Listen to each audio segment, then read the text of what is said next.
Olá, boa noite. Lula anuncia acordo para a produção de vacina de dose única contra a dengue feita pelo Butantan a partir do ano que vem. O presidente demite ministra da Saúde, Nízia Trindade. Ela será substituída por outro ministro, Alexandre Padilha, responsável pela articulação política. E você vai ver também. O presidente do Congresso, o senador Davi Alcolumbre, é o convidado do programa Pode Cá Liberados. Em entrevista exclusiva para Jorge Cajuru e Leila, Alcolumbre diz que não foi consultado sobre reforma ministerial. Especificamente sobre essa agenda de reforma ministerial, nem o presidente Lula, nem os seus auxiliares que conversaram com a gente em alguns eventos, me perguntaram ou me questionaram ou pediram a minha sugestão sobre essa reforma dita pela imprensa ministerial. Policial reformado confunde universitário com criminoso e atira em jovem pelas costas. PM mudou versão depois de dizer que rapaz estava armado. Estudante está internado em estado grave. Tudo isso e muito mais nesta edição do Rede TV News. Um policial civil foi preso suspeito de lavar dinheiro para o crime organizado através de fintechs, organizações que usam a tecnologia para soluções financeiras. A prisão é um desdobramento da delação de Vinícius Gritzbach.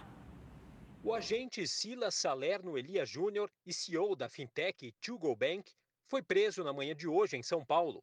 Ele é suspeito de lavar dinheiro para o PCC através de 2 bancos digitais e teria desviado cerca de 6 bilhões de reais nos últimos 5 anos. A outra empresa investigada é a Invibank. O que se fazia nessas instituições por parte de alguns criminosos, inclusive ligados ao PCC, era o aporte de crédito em nome de laranjas, de pessoas fictícias, a fim de mascarar, de velar a origem e a identidade dos verdadeiros beneficiários desses recursos. A Operação Hidra, organizada pela Polícia Federal e pelo GAECO, Grupo de Atuação Especial de Combate ao Crime Organizado, é mais um desdobramento da delação de Vinícius Gritzbach, assassinado no final do ano passado no Aeroporto Internacional de Guarulhos. Silas chegou a ser preso em outra operação da PF, também por lavagem de dinheiro, mas foi solto no final de 2024, beneficiado por um habeas corpus. O policial estava afastado da corporação desde 2022, mas teria retornado ao trabalho no começo deste ano.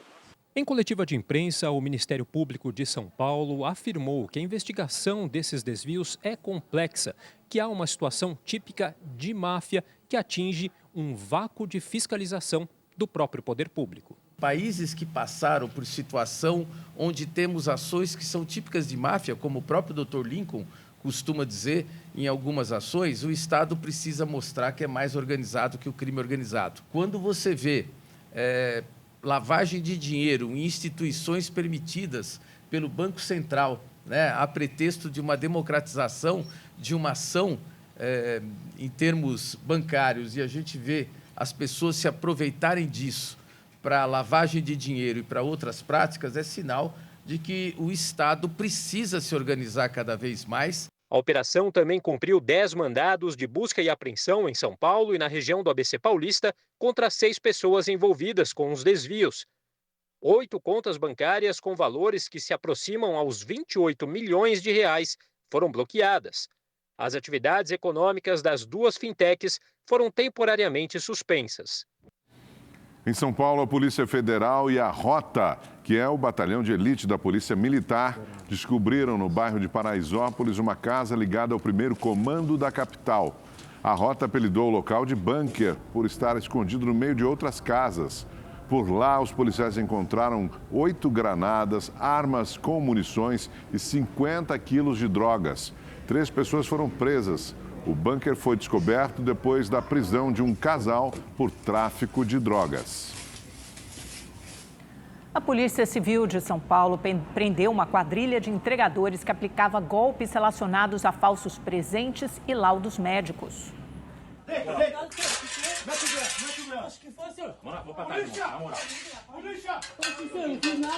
Os agentes cumpriram 7 mandados de prisão e 10 de busca e apreensão nos endereços dos suspeitos, todos na zona leste da capital, região onde o bando mais atuava.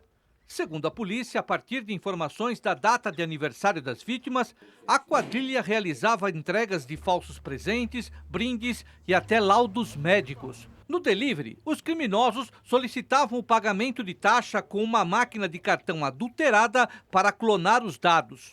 O ardil que eles utilizam, a informação falsa varia bastante. Ou é uma entrega de flores no aniversário, ou são documentos laboratoriais. Muda, eles vão se adaptando conforme eles vão conseguindo as informações. Eles não têm o documento em si.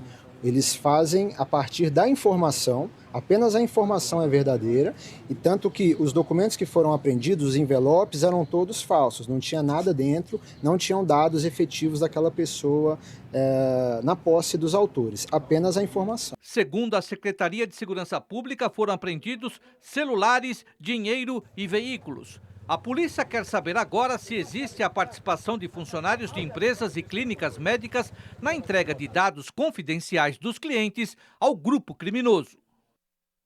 A Prefeitura de São Paulo inaugurou hoje o Prisômetro, um painel que mostra em tempo real o número de prisões feitas na cidade durante 24 horas, com auxílio de câmeras de reconhecimento facial. O prisômetro mostra a quantidade de foragidos capturados, o número de prisões feitas no ano, no mês, nas últimas 24 horas e o total de presos em flagrante na capital paulista por meio do sistema Smart Sampa. O programa usa 25 mil câmeras de segurança espalhadas pela cidade, com reconhecimento facial para identificar suspeitos, foragidos e pessoas desaparecidas. Imaginem 719 foragidos criminosos que saíram das ruas, o quanto que a gente evitou de crimes nessa cidade. Então, a gente vai continuar trabalhando fortemente com aumento de efetivo, trabalho da GCM, PM, Polícia Civil, com tecnologia, para a gente melhorar os índices aqui na cidade de São Paulo e trazer mais segurança para a população. O painel foi inspirado no Impostômetro, que fica na frente da Associação Comercial do Estado, também na região central da cidade, e mostra os valores arrecadados por ano em impostos no Brasil. O prisômetro foi lançado em meio às críticas feitas pela Defensoria Pública do Estado sobre o uso da tecnologia de reconhecimento facial no Carnaval de São Paulo. O Núcleo de Direitos Humanos da instituição pediu a suspensão da medida para garantir o direito de livre manifestação dos foliões. Nunes afirmou que vai manter o uso do Smart Sampa no Carnaval e disse que a Defensoria precisa explicar por qual razão quer que a população fique privada desse tipo de segurança. Eu, sinceramente, gostaria, eu acho que toda a sociedade gostaria de entender o porquê dessas defensoras quererem fazer uma ação aonde vai fazer com que a população fique privada de uma tecnologia que está auxiliando na sua segurança. Ontem, dados da Secretaria de Segurança Pública do Estado mostraram que, com o uso do Smart Sampa, o número de roubos e furtos de celulares no pré-carnaval da capital paulista caiu 60% com relação ao mesmo período do ano passado.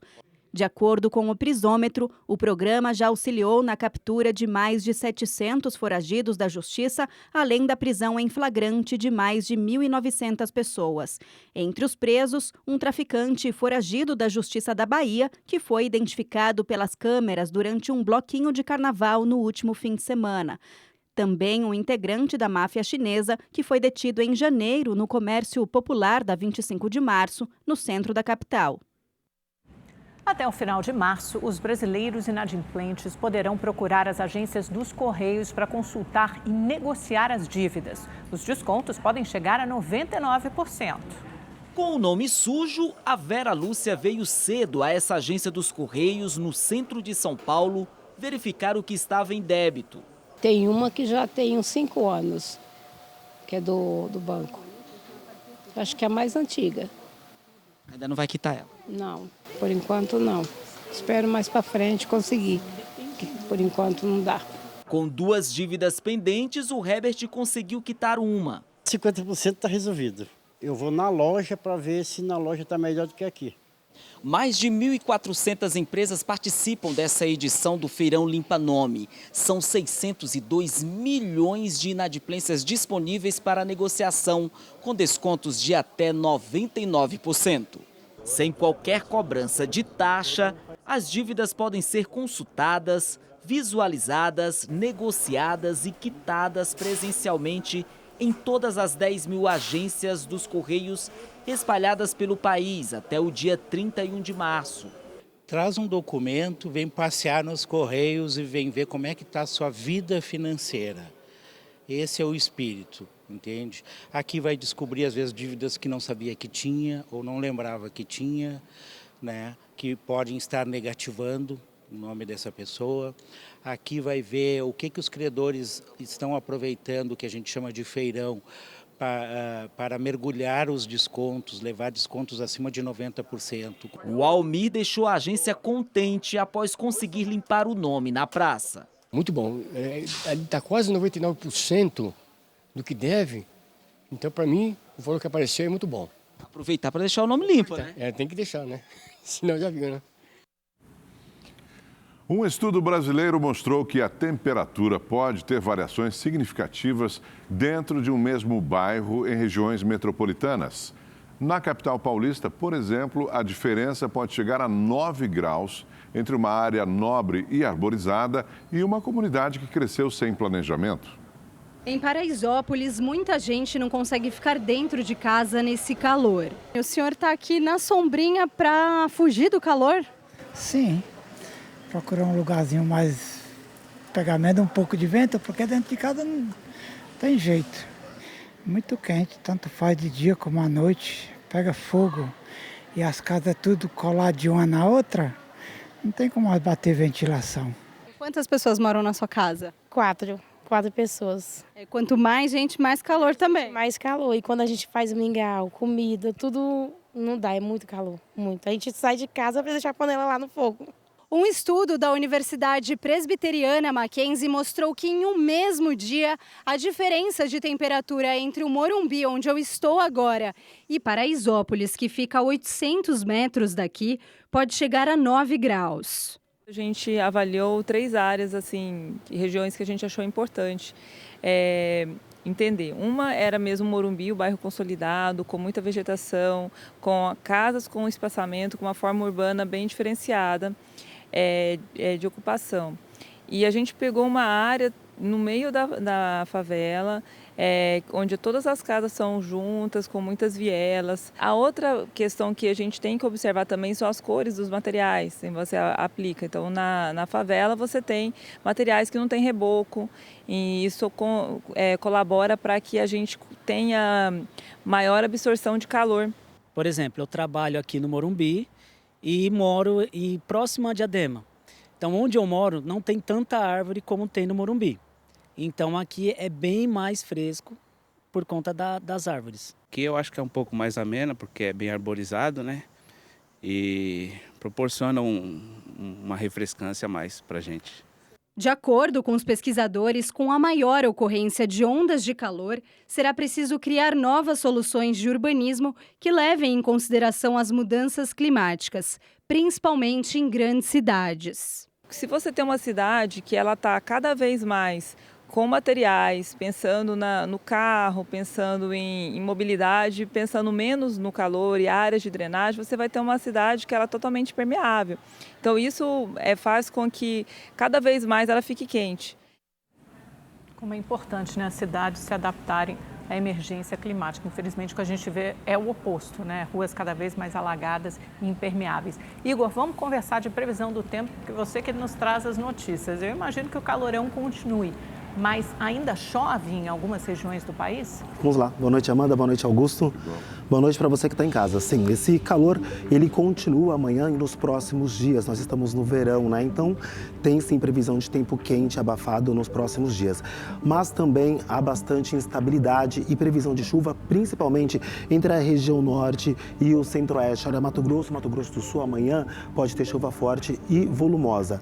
São Paulo, choveu forte hoje no início da tarde. Chuva que caiu, inclusive, granizo. A Defesa Civil emitiu alerta para essa chuvarada. Olha, o trânsito também foi prejudicado em várias regiões. Essa chuva foi forte e volumosa, a Defesa Civil está em alerta ainda por causa desses temporais. Amanhã ainda deve chover em todo o estado de São Paulo, mas na capital essa chuva começa a perder força. São esperados 8 milímetros de chuva e as máximas podem chegar na casa dos 33 graus entre amanhã e sexta-feira. No sábado, sobe para 34 graus. Agora, no Rio de Janeiro, o tempo segue quente, abafado. Os termômetros registram 36 graus de máxima e também pode chover em pontos isolados. Em Belo Horizonte, 30 graus e Vitória, no Espírito Santo, 33 de máxima, também com previsão de chuva isolada. No Nordeste, o tempo segue quente, abafado em todo o interior, mas há previsão de chuva no litoral da Bahia, como a gente observa aqui no mapa. Também pode chover no Piauí e também no Maranhão. Agora, gente, no sul do país, por causa de uma frente fria que está em alto mar, tem previsão de chuva forte e volumosa no Paraná, em Santa Catarina e no Rio Grande do Sul. Só que por lá o calorão continua. As máximas em Porto Alegre pode chegar na casa dos 37 graus amanhã. No Nordeste, chegando aos 30 graus em Fortaleza e na região norte, marcando 31 de máxima em Manaus. Boa noite para todo mundo. Amanda, Augusto. Obrigado, Igor. Até amanhã.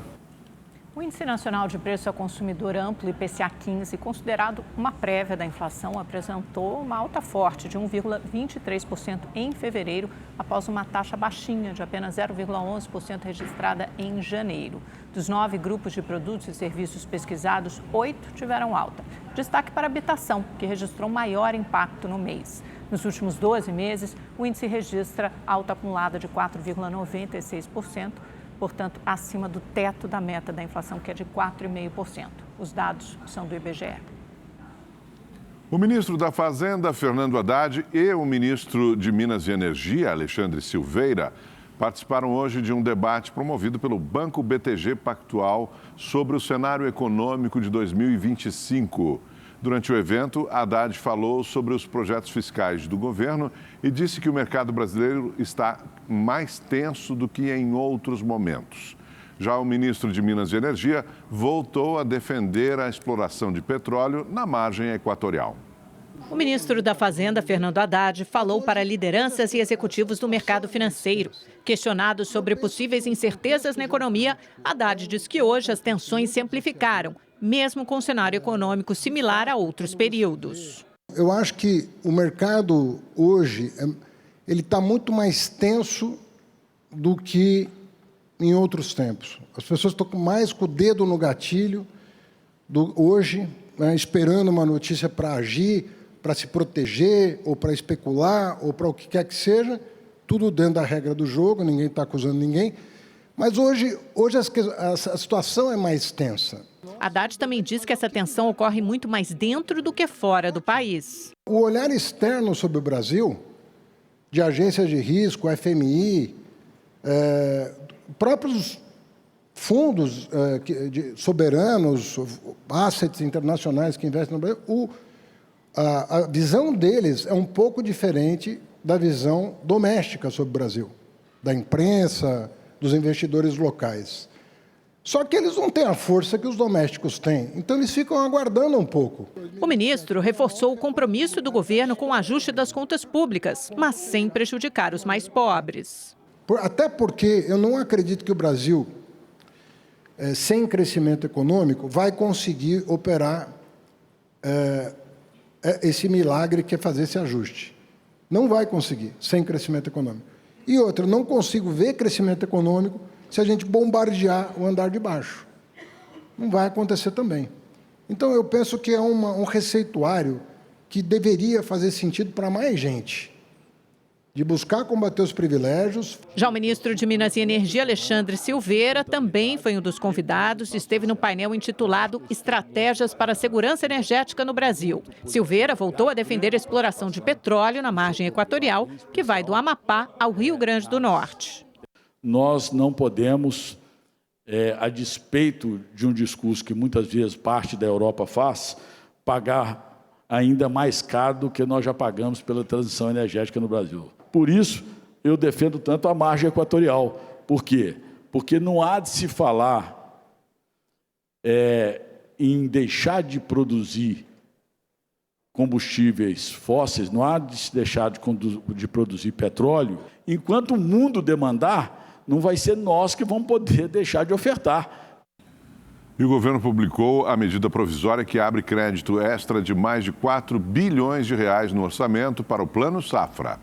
Do total, 2 bilhões e 750 milhões de reais vão ser destinados a operações de investimento rural e agroindustrial. 764 milhões vão para custeio agropecuário e 17 milhões para linhas voltadas a médios e grandes produtores. Outros 645 milhões vão para o PRONAF, o Programa Nacional de Fortalecimento da Agricultura Familiar. A abertura do crédito extra foi necessária porque o Congresso ainda não votou o orçamento deste ano, que deveria ter sido aprovado até dezembro do ano passado. Na última sexta-feira, o Tesouro suspendeu os financiamentos de crédito rural. Cerca de 50 bilhões de reais de recursos subsidiados para o Plano Safra estavam bloqueados por causa da suspensão. O governo aposta na safra agrícola como principal instrumento para baixar os preços dos alimentos e conter a inflação.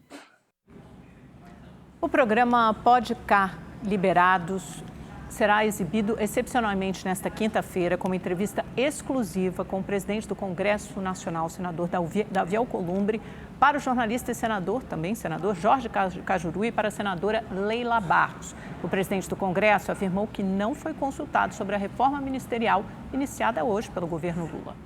Especificamente sobre essa agenda de reforma ministerial, nem o presidente Lula, nem os seus auxiliares que conversaram com a gente em alguns eventos, me perguntaram, ou me questionaram, ou pediram a minha sugestão sobre essa reforma dita pela imprensa ministerial. Você tem sugestões? Não, eu quero ser demandado. Há 2 anos atrás, enquanto senador da República, enquanto dirigente partidário, eu tratei sobre as nomeações e a participação do União Brasil no governo. Mas agora, nessa nova reforma ministerial de 2 anos, especificamente comigo ou com a União Brasil, eu ainda não tive o privilégio e a oportunidade de tratar com o presidente Lula. Davi Alcolumbre falou também sobre os pedidos de impeachment dos ministros do Supremo Tribunal Federal. Nós temos muitos problemas no Brasil. Não será o presidente do Senado Federal que vai criar mais um problema para o Brasil. A solução, o Senado Federal não é órgão de correição do Supremo Tribunal Federal. A Constituição determina um único procedimento, impeachment de ministro do Supremo. Está errado isso, porque um processo de impeachment de um ministro do Supremo Tribunal Federal num país dividido vai causar problema para 200 milhões de brasileiros. Não é a solução. Isso está errado mesmo, não tem condições. Porque uma decisão monocrática de uma autoridade da Suprema Corte suspende uma lei votada num Congresso de 593 congressistas, 513 deputados e 81 senadores, 594. Então, isso acaba gerando, de novo, uma tensão e um atrito permanente em relação às decisões do Judiciário. Para Davi Alcolumbre, é injusto culpar deputados e senadores pelo destino dos recursos de emendas parlamentares. Eu estou, desde a eleição, tratando com o presidente Hugo a questão relacionada às emendas parlamentares. É uma injustiça criminalizar o Congresso brasileiro, que tem a autoridade legitimada pelo voto popular de transferir recursos do orçamento da União para os rincões do Brasil. Só que do jeito que está criminalizado deputados federais e deputadas, senadoras e senadores, de uma coisa que a gente não tem culpa do problema do CPF de quintos, de sextos ou de sétimos. Ainda na entrevista exclusiva para os senadores Jorge Cajuru e Leila Barros, Alcolumbre disse que a anistia não pode ser igual para todos os participantes dos atos golpistas de 8 de janeiro de 2023. Nós temos que fazer uma mediação e uma modulação na questão da anistia. Ela não pode ser uma anistia para todos de maneira igual. E ela também não pode, nas decisões judiciais, ser uma punibilidade para todos na mesma gravidade. Nós não podemos nos furtar de discutir qualquer assunto. Mas sabe por que esse assunto está hoje nas rodas de todo o Brasil? Porque ou é 8 ou é 80 de novo. O que está acontecendo? As penas estão sendo tão grandes que as pessoas estão achando da irrazoabilidade da pena e estão ficando comovidas e querendo a anistia. O programa Pode Cá Liberados vai ao ar excepcionalmente nesta quinta-feira, às 11h45 da noite. O programa de entrevistas É Notícia retorna no dia 6 de março. A ministra da Saúde, Nízia Trindade, foi demitida do cargo, aliás, como já era previsto. Vamos direto a Brasília conversar com o Igor Damasceno, que tem mais informações. Ô Igor, a Nízia já estava fritando assim fogo alto, que é um jargão que eles usam muito aí em política, em Brasília, há alguns dias. O presidente Lula já havia decidido tirá-la do cargo e substituiu por um outro colega ministro que você vai nos contar quem é.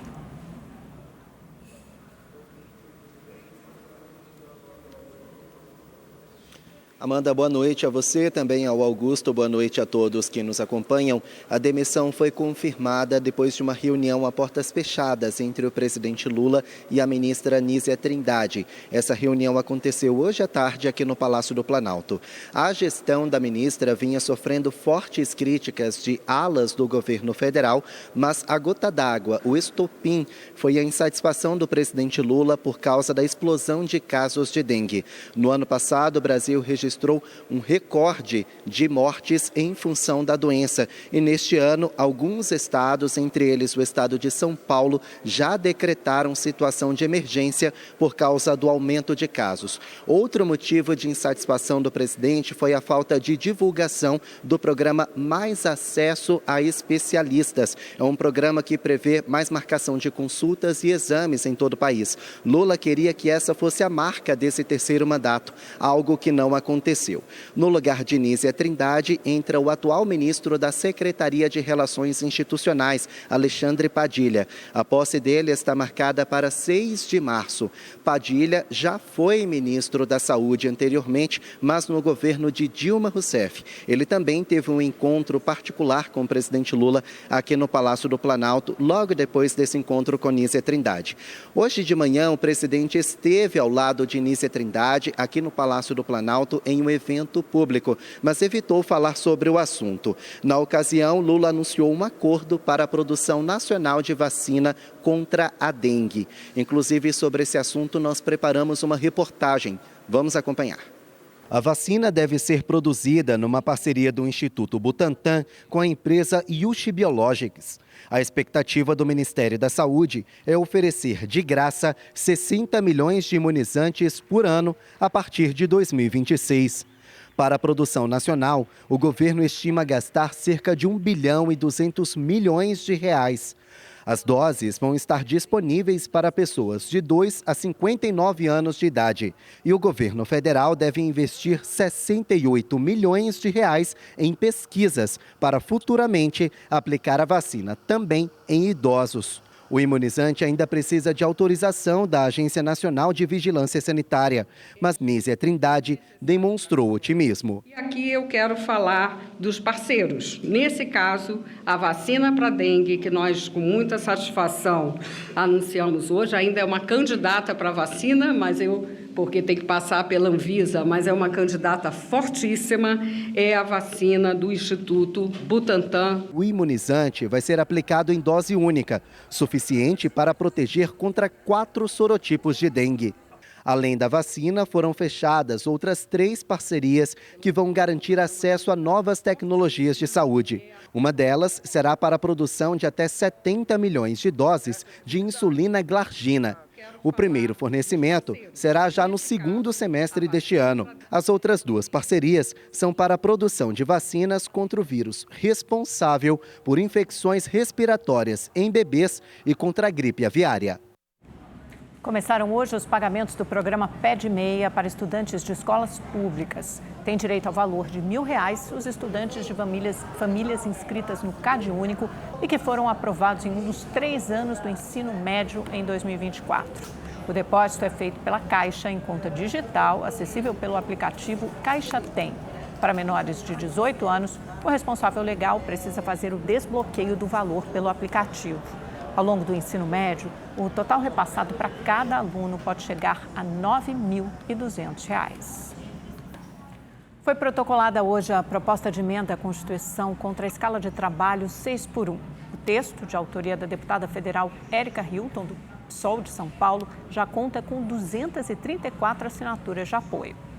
O texto está protocolado e agora resta saber se o Congresso Nacional, a Câmara dos Deputados, terá interesse político e responsabilidade com a vida dos trabalhadores e trabalhadoras brasileiras e darão a atenção necessária para que esse texto ganhe um relator, a comissão especial seja instalada e nós possamos ter a condição de fazer esse debate da maneira como ele deve ser feito. Algumas conversas com lideranças prévias já ocorreram, precisamos entender a definição da presidência da CCJ, conversar com o presidente Hugo Mota e temos certeza que talvez esse ano será um ano de trabalharmos duramente em cima dessa proposta.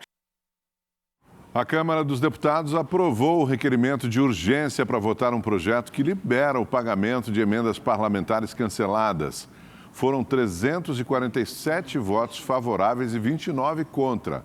O texto já passou pelo Senado e a urgência permite a votação diretamente no plenário sem passar por comissões. O projeto estende o prazo até 2026 para que o governo pague compromissos financeiros não liquidados, incluindo as emendas parlamentares. Com o carnaval cada dia mais perto, a expectativa para ver a escultura gigante do Galo da Madrugada não para de aumentar. Nossa equipe lá de Recife conversou com a cantora Elba Ramalho, que é uma das homenageadas do bloco deste ano. Na Ponte Duarte Coelho, no coração do Recife, está um dos símbolos do carnaval pernambucano. O galo gigante, que pesa 8 toneladas, está em fase final de montagem e será erguido nesta quarta-feira. E basta ele dar as caras para virar o centro das atenções. Esse é o registro do Carnaval de Recife, é a abertura do Carnaval de Recife. Isso é o troféu que Recife tem para mostrar esse Brasil, que é esse monumento, esse galo tão maravilhoso, que é a nossa estátua que representa todo o carnaval desse estado. Este ano, a alegoria vem com a fantasia de cidadão ecológico, 100% feita em material reciclado, como garrafas PET e CDs. Eu achei incrível o projeto também, que esse ano é de reciclável, né? Achei muito incrível e vim conhecer. Eu achei lindo, entendeu? Ele tira onda de todos os anos, eu acho que foi o melhor. Amei demais as cores. Tá melhorando a cada ano aí. Quando estiver de pé, a escultura medirá 32 metros, a maior altura desde que a tradição foi criada, em 1995. Neste carnaval, o gigante reinará imponente por 12 dias. Mas é só no sábado, dia 1 de março, que ele estará cercado por mais de 1 milhão de pessoas. Nesta 46ª edição, o Galo da Madrugada terá mais de 100 atrações em 30 trios elétricos. Um deles comandado por Elba Ramalho. A paraibana, que completa 50 anos de carreira, é uma das homenageadas do Carnaval do Recife em 2025. Eu tenho paixão por Pernambuco, amor por Recife. Aos 14 anos eu subi no palco. Meu primeiro poema como atriz foi de Manuel Bandeira, A Vocação do Recife. Então, sabe aquela cidade, Rua da Aurora, Rua da Imperatriz, Rua do Sol, o Rio Capiberibe, Morte e Vida Severina, João Cabral de Melo Neto, tudo isso é parte da minha história e tudo isso, artisticamente, contribuiu para que eu amasse e me aprofundasse cada vez mais na cultura de vocês. Que tal uma palhinha para deixar a ansiedade ainda maior? Acorda, Recife, acorda, que já é hora de estar de pé. Levanta, o carnaval começou no bairro de São José. No Rio de Janeiro, 2 jovens confundidos com criminosos foram baleados por um policial militar aposentado e presos em seguida. Um deles, um universitário, está internado em estado grave. Na porta do hospital, a revolta da família. A bala, né, o projétil, ele acerta principalmente o corpo preto, né? Racismo estrutural escancarado que o Igor teve que pagar com o sangue dele. A vítima é Igor Melo de Carvalho, de 32 anos. Ele é garçom, inspetor de uma faculdade, estudante de comunicação social e sonha em ser jornalista esportivo. Igor está internado desde a madrugada de ontem, quando foi baleado na zona norte do Rio.